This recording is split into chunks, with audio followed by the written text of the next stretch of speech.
السلام عليكم ورحمة الله وبركاته. أهلا كل حبايبي، أنا رفايدة ممدوح ودي قناة أكلك على قدك مع رفايدة. لو أول مرة تشوفيني اعملوا لايك واشتركوا في القناة وفعلوا زر الجرس عشان يوصلكوا كل حاجة أنا بنزلها جديدة. بحبكم في الله، صباح سعيد شريف عليكم، كل سنة وأنتم طيبين. إحنا في رمضان، معانا لحمة مفرومة، معانا هنعمل صينية بطاطس باللحمة المفرومة. تعمليها في طاسة، تعمليها في صينية، تعمليها في حلة، والله ما هتفرق في الطعم، حاجة كده تحفة جميلة جدا. طبعا ربع كيلو لحمه هيبقى بقدره قادر نص كيلو. حطينا عليه عملنا بصلايه مبشوره كبيره حلوه كده محترمه، وحطينا بشر البطاطس اللي احنا نخورناه. ماشي، احنا قورنا البطاطس، قورها كده بسكينه رفيعه. والله العظيم انا كنت مصوره كنت بحسب ان الكاميرا بتصور البطاطس وانا بقورها، بس سامحوني ما جاتش، مش عارفه ليه، يعني مش السبب بصراحه. بس يلا هبقى اوريها لكم في مره تانية. عملنا البطاطس اللي نخورت البطاطس اللي احنا طلعناها من البطاطس، بشرناها، غسلناها طبعا وبشرناها كده بشره رفيعه، وحطيناها مع اللحمه. حطينا طبعا شطه، حطينا فلفل اسمر، كمون، كزبره، ملح، قرفه. اللحمه بتحب القرفه. حطينا اللحمه نيه زي ما انتم شايفين كده اهون. معانا طبعا عملنا قاعده للبطاطس، سويناها كده بالسكينه من فوق ومن تحت، بحيث ان انا اعرف اسويها من فوق ومن تحت. طبعا القفلات اللي انا بعمل بيها دي ما بحطها، ما برميهاش، شايفين انا بقفل بيها البطاطس عشان اللحمه ما تطلعش منها. وبملى البطاطسايه حلو، دي بطاطس باللحمه المفرومه امليها تمام. وحاولي نخوريها بسكينه رفيعه. انا هقول لكم المعلومه بصراحه، يعني لان انا يعني كنت مصورها، يعني مش عارفه يعني راحت فين. المهم بحط البطاطس على وشها عشان تفضل مقفوله واللحمه ما تطلعش منها، وكمان تاخد طعم تاخد طعم بعضها كده باللحمه، بتبقى جميله قوي. اعملي بسكينه رفيعه، نخوري كده البطاطسايه من فوق كده بسكينه رفيعه، وبعدين ننزلي لتحت، من فوق لتحت، من فوق لتحت. حتى لو اتشقمت منك، حتى لو اتخرمت من تحت، ما بيجراش اي حاجه. البطاطس بترجع ترد لبعضها ساعه ما بتتسلق، وبتبقى زي الفل تمام. طبعا دي الوصفه الاصليه بتاعت البطاطس. حطي بقى دهن حيواني، حطي زيت، حطي سمنه، حطي اللي انت اللي بطنك بترتاح عليه حطيه، عشان طبعا حاجات الاكل دي راحات للمعده. يعني كل واحد معدته بترتاح على حاجه معينه. في ناس ما بتحبش الثوم في الاكل بتتعبها، في ناس بتحبش البصل في الاكل بيتعبها، في ناس بتحط الدهن بترتاح عليه، في ناس بتحط السمنه بترتاح عليها. اللي متاح عندك واللي على قد امكانياتك يا حبيبه قلبي حطيه. كل سنه وانت طيبه، رمضان شهر الخير وشهر كمان وما تصرفيش. يعني انا عامله، شايفين الطاسه دي عاملين مثلا كيلو بطاطس، يعني الطاسه دي خدت كيلو بطاطس. حلو الكلام، حلوه جدا، سهله جدا، ما استهلكناش. حطينا هنا بقى بشر البطاطس، شايفين بحط بشر البطاطس والحتت اللي باقيه. حطينا فص ثوم، حطينا بصل زي ما انتم شايفين كده. كنت بقول لكم الحاجه اللي معدتكم بترتاح عليها حطوها، وما تصرفيش في الاكل. اعملي على قدك وقد ولادك. يعني الطاسه دي احنا كنت عامله جنبها مثلا مكرونه، حبه مكرونه كده خفاف، هتبقى جميله جدا. ممكن تعملها طواجن مكرونه باللحمه، ممكن تعملها هي لوحدها كده مع حبه رز. يعني ما تصرفيش في الاكل، عشان يعني ان المبذرين كانوا اخوان الشياطين، ان المبذرين كانوا اخوان الشياطين. وكمان يعني شهر الخير يحب الاقتصاد، واحنا في ظروف كلها تحب الاقتصاد تمام. طبعا كده قلبنا الحاجات دي تقليبه. انا ما بحمرش، انا بقلب بس تقليبه، وبحط البطاطس على وشها زي ما انتم شايفينها كلها مقلوبه على وشها. حطيت الكبيره في النص وحطيت الصغيرين في الجناب عشان اعرف بس اغطي الطاسه الحلوه بتاعتنا دي. اعمليها عايزه بقول لك اعمليها في حله زي ما يعجبك. لو ونقي البطاطسايه، كنت بوريكم في التصوير اللي راح معلش. نقي البطاطسايه اللي هي تكون طويله شويه، ما تكونش مكعبره ومكعوره كده في بعضها، لا نقي البطاطسايه الطويله المدملكه زي ما بيقولوا. حلو الكلام. حطيناها بقى كده، اديناها غطيناها نص تغطيه كده، يعني حاجه بسيطه كده. وقمت رايحه عامله الصلصه بتاعتنا. عايزه تعمليها صلصه جاهزه ببصل وتوم وكله تمام، عايزه تجيبيها من الخلاط زي ما انا جبتها. على فكره انا جايباها من الخلاط، لان هو اصلا الوصفه فيها بصل. حطيت معلقه بهارات فراخ، معلقه كركم، معلقه مرق الدجاج بتاع مكعب مرق الدجاج، او مرق الدجاج زايبه زي ما بتستعملي. الوصفه انا بقولها بسرعه بسرعه، معلش احنا على النت عندنا بعافيه. وبحط الطماطم جايباها من الخلاط، عايزه تحطيها ما اقول لك ما بتفرقش في حاجه، عايزه تجيبيها من الخلاط حطيها. هو كده كده هيستوى، وكل كده كده يعني هيسبك، وهيبقى اخف كمان لما اجيبها من الخلاط. بصراحه ما بتتعبش المعده. ما تكوني مسبكاها برضو زي ما يعجبك، عايزه تسبكيها وتحطيها عليها براحتك، مفيش فيها اي مشاكل. حلو الكلام. معانا بقى عايزين بقى نعصج اللحمه، عشان احنا هنعمل مكرونه باللحمه، فعايزين نعصج اللحمه. طبعا المكرونه بتبقى مسلوقه، طواجن المكرونه باللحمه بتبقى مسلوقه، مش هنعمل مكرونه باللحمه بشاميل، لا هنعملها ايه كده مسلوقه. تمام. اهو بقول لكم نسيت الحبهان المفروض يتحط تحت، فحطيته انا ايه فوق كده. شايفين لما ابتدت تغلي ابتدت التسبيكه تتسبك وتبقى حلوه زي الفل وخفيفه جدا والله. بشهاده كل اللي كلوها طعمها في منتهى الجمال. جربيها بطريقه رفيده مش هتندمي عليها جدا خالص. بصي هتعمليها في كل عزوماتك. معانا هنا برضو حطينا حته دهن، حطينا حبه بتاع فصين حبهان كده، ما تكتريش الحبهان قوي، وحاولي ايه بعد ما يطلع روايحه كده اشتري. ده البصل، بقيه البصل المبشور وميه البصل. كان معانا هنا ايه طماطمايه كده كنت مقطعه، كنت عايزه احطها في اللحمه بس بصراحه ايه رجعت في كلامي، صدقا رجعت في كلامي. كان معانا اصلا كمان بصوا بقول لكم بقيت بشر البصل.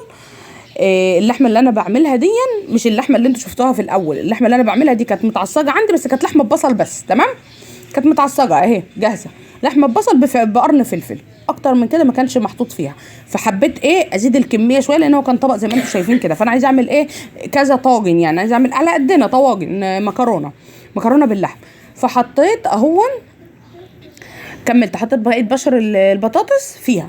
استغلي بشر البطاطس مش عايزه تحطيه في اللحمه وعايزه تخليها لحمه صافي، ربنا يوسع عليكي يا حبيبه قلبي، اعملي لايك الاول وبعدين بقيه بشر البطاطس حطيه كده مع فص توم، دحي فص توم. بحط لكم بعمل عدس بجبه، فص توم حلو كده في طاسه، وبعدين بحط ميه وملح عشان هنسلق المكرونه. تمام. طبعا احنا جبنا هنا عشان يوريكم البوتاجاز كله. بص لا اله الا الله محمد سيدنا محمد رسول الله. البتاع اللهم صل على النبي. بقول لكم فص توم وحطوا بشر البطاطس. بصوا هي اللحمه متعصجه بس انا بشوف البطاطس اللي انا حطيتها فيها استوت ولا لا، كان فيها حتت كده فانا بشوفها استوت ولا لا، فما تنزلهاش من على النار لما تكون استوت. تمام. شغلي بقى الاربع عيون ما شاء الله عليا. وقعت المكرونه على البوتاجاز، كنت ببص في الكاميرا بقول لكم الدفوهات كلها اللي بتحصل ورا الكاميرا بقولها لكم انا قدام الكاميرا. يلا معلش انتوا اخواتي وحبايبي ما يجراش حاجه بقى. سلقنا المكرونه نص سلقه، يعني ايه يعني مسلوق، يعني مستويه بس مش القوي، مستويه فيها عقده كده زي ما بيقولوا. تمام. صفيناها وحطينا عليها الطماطم من الخلاط. عايزه تعمليها تسبيكه حمراء اعمليها تسبيكه حمراء، مش عايزه تعمليها تسبيكه حمراء حطها يا حبيبه قلبي من الخلاط. والله العظيم الاكل ده اخف جدا جدا جدا وصحي، وكمان يعني ايه يعني كفايه ان هي مكرونه بقى وبطاطس وكده نشويات كتير، واحنا ما شاء الله عاملين دايت، فاليوم ده ايه كان يعتبر يوم الفري يعني. تمام. فعملنا حطينا بقى كل التوابل، حطيت فلفل اسمر كمون ملح شطه كل حاجه يعني، ورفعتها على النار، قلبتها تقليبه حلوه ورفعتها على النار. عايزه تحطي هنا مكعب سمنه حطي، عايزه تحطي حبه زيت حطي، ما انتش عايزه تحطي والله العظيم تبقى اخف واحلى يعني بدون دهون. تمام. عشان لما تاكليها كده تعرفي تاكلي منها وما تكتريش، يعني بتاع 4-5 معالق كده بقوا حلوين قوي زي الفل. بوريكم البتاع اسمه ايه المجدره. اللبنانيين عجباني قوي الاسم ده، اسمها المجدره. لا العدس بجبه بشوفه استوى ولا لا، عشان انا هلخبط الخلطه دي كده كلها على بعض جنب البطاطس هتبقى جميله جدا. بقول لكم شوفوا انا بغرز المعلقه اهو، البطاطس استوت جدا. طبعا هدي عليها النار وسيبها لما تستوي، هي كده خلاص. بصوا اتشربت خالص اهي، ما عادش فيها يعني ايه، فيها حبه صلصه كده قليلين من تحت. طبعا الطبق ده اللي كان مطرحه ايه الصلصه. تمام. حطيت فيه شويه زيت، شويه من الزيت، حطيت فيه نص كوبايه زبادي. طبعا احنا او كوبايه زبادي من اللي هي الجاهزه، انما احنا كوبايات الزبادي بتاعتنا عملاقه شويه، كوبايه 50 الكبيره. فحطيت نص كوبايه زبادي حلو الكلام، عليها بيضه. الخلطه دي بصي خلتها تضرب نار كده وطريه وجميله، وخلتها بصي حاجه ودتها في حته تانية بصراحه. معانا بقى فلفل اسمر طبعا عشان الزفاره، ما تحطي يعني حطي ملح بقى بس على خفيف. طبعا انت البطاطس بتاعتك متحيقه وزي الفل. شايفين بقى حطيت الخلطه دي كده عليها كلها على البطاطس من فوق ومن تحت، عملت لي قرص وخلتها بصي تحفه بجد بجد، هي تحفه. وده اختراعي ومحدش ياخده مني ويقولوا ايه ده احنا اللي عاملينه، لا عشان انا عارفه القصه دي. حطيت بقى ده بشر جبنه شيدر.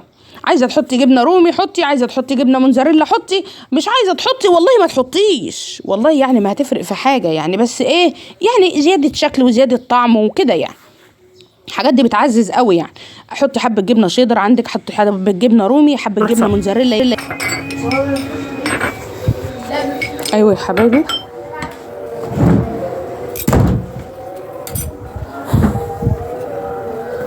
ربنا يهدينا ويهدي ولادكم ولاد المسلمين يا رب، ويهدي ولادي. حطينا بقى اللحمه اللي احنا كنا معصجينها من شويه اهو، حطيتها كده بقى في كل الطواجن الكبيره والصغيره. ده طقم البورسلين ده جميل جدا، بيخش الفرن اهو.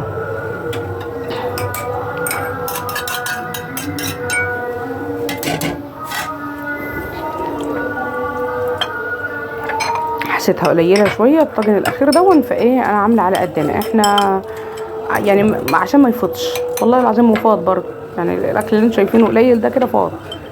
طبعا سبحان الله في الصيام الناس ما تتاكل على العصير والميه وما بيبقاش الاكل قوي. حطينا بقى الايه المجدره باللبناني او الايه العدس ابو جبه المصري الحلو الجميل بتاعنا اهو. حطيته هنا وهنا عندنا حد ما بيحبش العدس، ابن الصغير محمد ما بيحبش العدس، ما بيحبش العدس الاسمر ده، العدس اسمر يا ماما.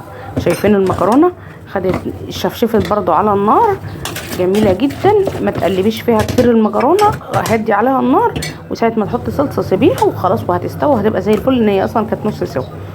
وبنحط بقى هنا كده المكرونه طبعا سخنه والاكل سخن، وبنسيب الطواجن دي تهدى، بندخلها الفرن مفيش 10 دقايق كده يعني، تاخد ريحه الفرن كده. والخطوه دي ممكن تستغني عنها، والمكرونه هتمسك في بعضها وهتبقى الطاجن زي الفل. وتقومي قلبها ساعه الاكل هتبقى جميله جدا زي الفل، وتقلبيها تلاقي اللحمه من تحت، او تتاكل كده عادي في طواجنها يعني، سواء كده ولا كده زي الفل. هوريكم ان احنا هنقلبها وهتطلع شكلها حلو وجميله برضه. اكبسيها بقى كده، طبعا المكرونه مستويه، اكبسيها اهو. حطيت عليها مثلا ممكن تحطي، انا حطيت بتاع بقيه العدس، ممكن تحطي بتاع جبنه، ممكن تحطي جبنه موتزاريلا عليها، ممكن تحطي جبنه شيدر، ممكن تحطي جبنه رومي، اللي متوفر عندك حطيه. انا حطيت حبه عدس من اللي هو المسلوق اللي كان معانا ده بس.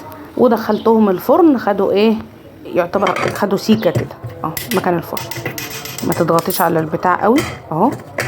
جيت اطلعه مش عايز يطلع، طبعا انا سخنته تاني وقت الاكل يعني.